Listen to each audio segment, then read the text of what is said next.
It was just a tap. Stop being dramatic, my father said, standing over my hospital bed with an expression of irritation rather than concern. My stepmother Jennifer nodded in agreement, her perfectly manicured hand resting on my father's shoulder. Marcus would never hurt you intentionally. My name is Olivia Parker, and at 24, I lay in a hospital bed with a broken leg, 3 cracked ribs, and a concussion, all because my stepbrother Marcus accidentally hit me with his car in our driveway. He was just backing out, Jennifer insisted, her voice dripping with fake sympathy. You must have walked behind the car without looking. She'd been married to my father for 5 years, and in that time, her son Marcus had made my life increasingly unbearable. I wanted to argue, to tell them how Marcus had reversed suddenly just as I was walking to my car, how I'd seen his smirking face in the side mirror before impact. But my head was pounding, and the pain medication made everything fuzzy. We should go, my father said, checking his watch. Marcus is probably worried sick. I almost laughed at the irony. Marcus, worried? The same Marcus who threatened me just yesterday about keeping my mouth shut regarding what I discovered on his laptop. As they left, a new nurse entered, checking my vitals. Her name tag read Sarah, and she had kind eyes that noticed everything. Those your parents? She asked, adjusting my IV. Father and stepmother, I corrected weakly. They think I'm exaggerating. Sarah's expression darkened slightly. The trauma team doesn't think you're exaggerating. Dr. Bennett wants to speak with you once you're more alert. I dozed off, the medication pulling me under. But my dreams were filled with flashing images. Marcus's face in the mirror, the sudden backward lurch of his car, the sickening crunch as I hit the ground. I woke up to voices in my room. The impact pattern is inconsistent with a slow-speed accident, a male voice was saying. And the bruising suggests she was hit at least twice. I opened my eyes to see a tall man in a white coat, Dr. Bennett, according to his ID, speaking with Sarah. They both turned when they noticed I was awake. Miss Parker, Dr. Bennett said, approaching my bed. How are you feeling? Like I got hit by a car, I attempted a weak joke. He didn't smile. Miss Parker, I've treated many vehicle pedestrian accidents. The injuries you sustained, he paused, choosing his words carefully, they're not consistent with someone accidentally backing into you. I felt tears welling up in my eyes. Finally, someone believed me. There's something else, Sarah added, stepping forward. The security camera in the hospital parking lot captured your stepbrother's arrival. He was laughing, joking with friends in his car. Not exactly the behavior of someone who'd just accidentally injured their sister. Dr. Bennett sat on the edge of my bed. Ms. Parker, Olivia, we need to know if there's anything you want to tell us. Anything that might explain why this happened. I thought about Marcus's laptop, about what I found when he'd asked me to help fix it. The photos, the messages, the evidence of what he'd been doing to other girls at his college. How he cornered me yesterday, his voice low and threatening. If you tell anyone what you saw, you'll regret it. My voice cracked. I found something on his laptop. Something bad. He threatened me yesterday when I confronted him about it. Dr. Bennett's expression hardened. Nurse Sarah, please get Officer Martinez from security and contact the police. Ask for Detective Wilson specifically. She handles sensitive cases. Wait, I said, panic rising. My father won't believe me. He never does. And Marcus, he'll know I told. Olivia. Dr. Bennett's voice was firm but gentle. Your neighbor's dashboard camera caught the whole incident. They brought in the footage this morning after seeing the ambulance. We've already viewed it. This was no accident.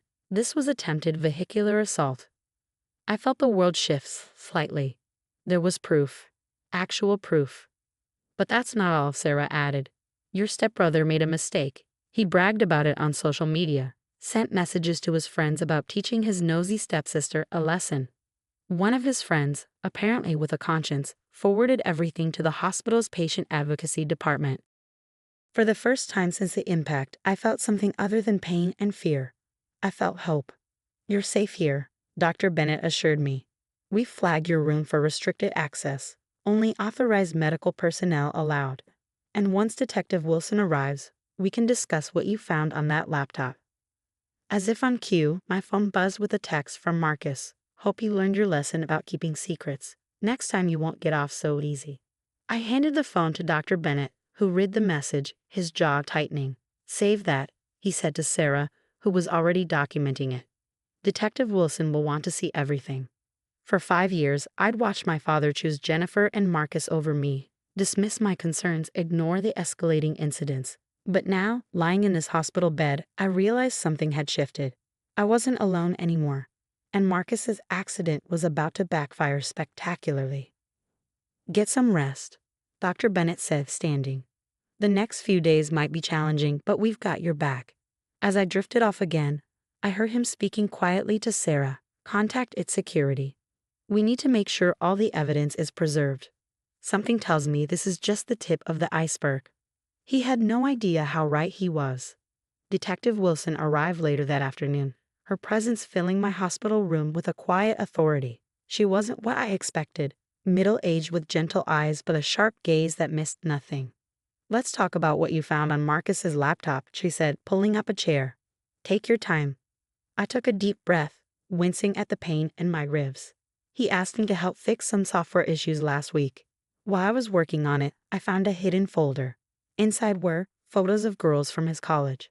Private photos they didn't know were taken. Messages about sharing them, threatening the girls if they didn't. My voice trailed off, but Detective Wilson nodded understanding. "We've already seized the laptop. Your stepbrother made quite a scene when the officers showed up at your house." A knock at the door interrupted us. Sarah poked her head in. "Sorry to interrupt, but you both need to see this." She entered, holding a tablet. "Marcus just went live on social media. Well, see for yourself." The video showed Marcus, red-faced and angry, ranting to his followers. "My psycho stepsister is making up lies about me. She walked behind my car on purpose to frame me. She's just jealous because Dad loves me more." "Turn it off," Detective Wilson said quietly, making notes. "We've seen enough. This will help our case." "There's more," Sarah added. "Remember those friends he bragged to? They're coming forward. Apparently, he's been boasting about teaching girls lessons for months. The hospital has received 3 calls already from other victims." I felt sick, but also relieved. The truth was finally coming out. Just then, my father burst into the room, his face twisted with anger. "What is the meaning of this? The police just ransacked our house, took Marcus's computer." "Mr. Parker," Detective Wilson stood, her voice steel-wrapped in silk. "Your son is under investigation for multiple serious crimes. I suggest you lower your voice in this medical facility. This is ridiculous. Olivia obviously made up these accusations because she's jealous of Marcus." "Mr. Parker," Dr. Bennett's voice cut through my father's tirade as he entered the room. "I have the dashboard camera footage clued up on my tablet. Would you like to watch your son deliberately reverse into your daughter multiple times?" My father's face paled. "That's not, he wouldn't." "He did," Detective Wilson stated flatly. "And the evidence suggests this isn't the first time he's deliberately harmed someone. Now you can continue denying reality, or you can start asking yourself why your daughter was afraid to tell you what she found." The look on my father's face shifted from anger to confusion to something I'd never seen before. Fear. "Olivia," he whispered, "why didn't you come to me? Would you have believed me?" I asked quietly. "You never did before." The silence that followed was deafening. "Sir," Sarah interjected gently, "there's a waiting room down the hall where you can process this. Dr. Bennett needs to examine Olivia now." As my father was led out, Detective Wilson turned back to me. "We'll need a formal statement, but not today. Rest, you're safe now. We have officers posted outside, and Marcus is being brought in for questioning." After they left, Dr. Bennett checked my injuries, his movements gentle but his expression troubled.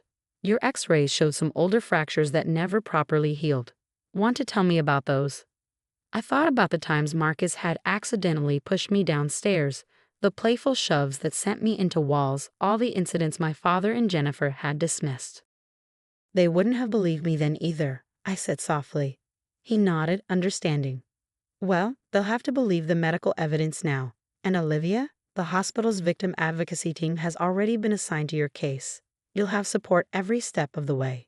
Later that evening, as I watched the sunset through my window, Sarah brought me some tea. "Your father's still in the waiting room," she mentioned. "He's been making calls." I overheard him talking to a divorce lawyer. I must have looked surprised because she smiled. "Apparently, he found some interesting messages on your stepmother's phone about knowing what Marcus was doing to those girls." The whole house of cards is falling down. I sipped my tea, letting that sink in. For years, I carried the weight of Marcus's escalating behavior alone, watching my father choose his new family over the truth. Now, in the space of 24 hours, everything had changed. My phone buzzed, another message, but this time from one of Marcus's victims. "Thank you for being brave enough to speak up. We're all coming forward now. You're not alone." Sarah read the message over my shoulder and squeezed my hand. "She's right, you know. You're not alone anymore." For the first time since the accident, I felt tears roll down my cheeks, not from pain or fear, but from relief. The truth was finally coming to light, and Marcus's carefully constructed world of threats and intimidation was crumbling. Dr. Bennett's words echoed in my mind. This was just the tip of the iceberg. But this time, I wasn't facing it alone. 3 months later, I sat in a courthouse, my leg finally free of its cast, listening as Marcus pleaded guilty to multiple charges. Detective Wilson had built an airtight case, combining the dashboard camera footage, social media evidence, and testimony from over a dozen victims who'd finally found the courage to come forward. Jennifer wasn't in attendance. She fled the state when evidence emerged of her helping cover up Marcus's crimes. My father sat beside me, a changed man from the one who'd stood in my hospital room dismissing my injuries. 10 years, Detective Wilson told me after the sentencing. No possibility of early release and mandatory counseling. The judge made an example of him. I watched as Marcus was led away, no longer the smirking, confident bully who tried to kill me, but a pale, frightened young man facing the consequences of his actions. "You did this," Sarah whispered from my other side. She'd taken personal time off to support me through the trial. "You broke the cycle." My father cleared his throat. "Olivia," he began, his voice rough with emotion. "I know I've said this before, but I'm so sorry. I should have protected you. I should have seen." "Yes, you should have," I agreed quietly. "But you're here now."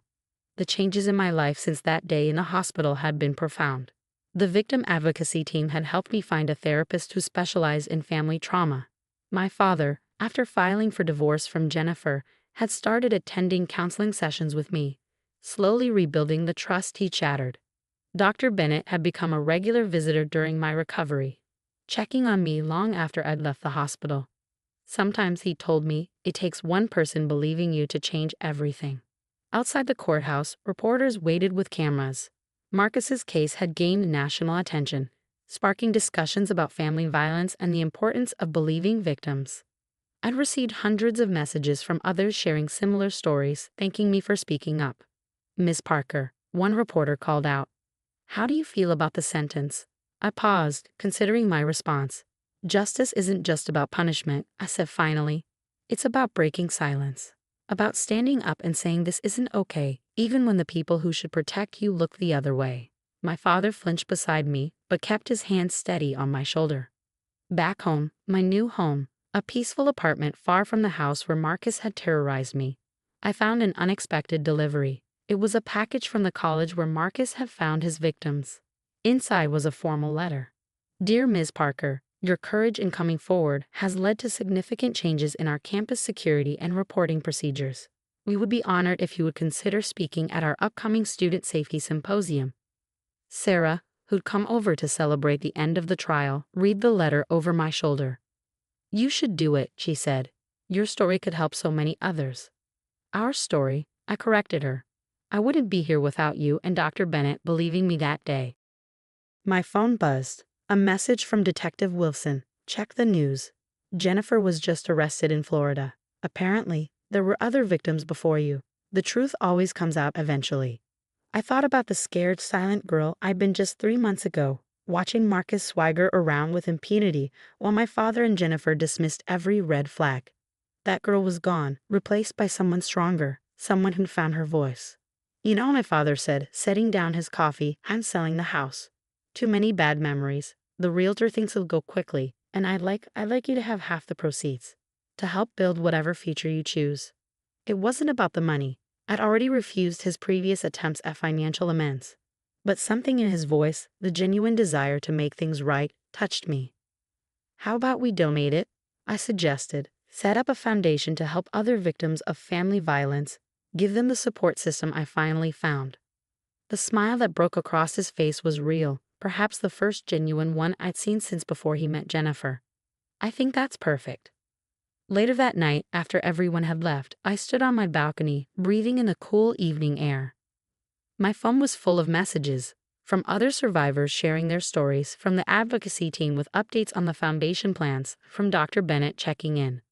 The last message was from Sarah. Remember what you told that reporter today about breaking silence? You did more than break silence, you shattered it. And the echoes are still spreading. She was right. What started with a dashboard camera and a brave nurse had grown into something bigger than me, bigger than Marcus's crimes. It had become a reminder that the truth, no matter how long buried, eventually finds its way to light. And sometimes that light shows others the way forward too.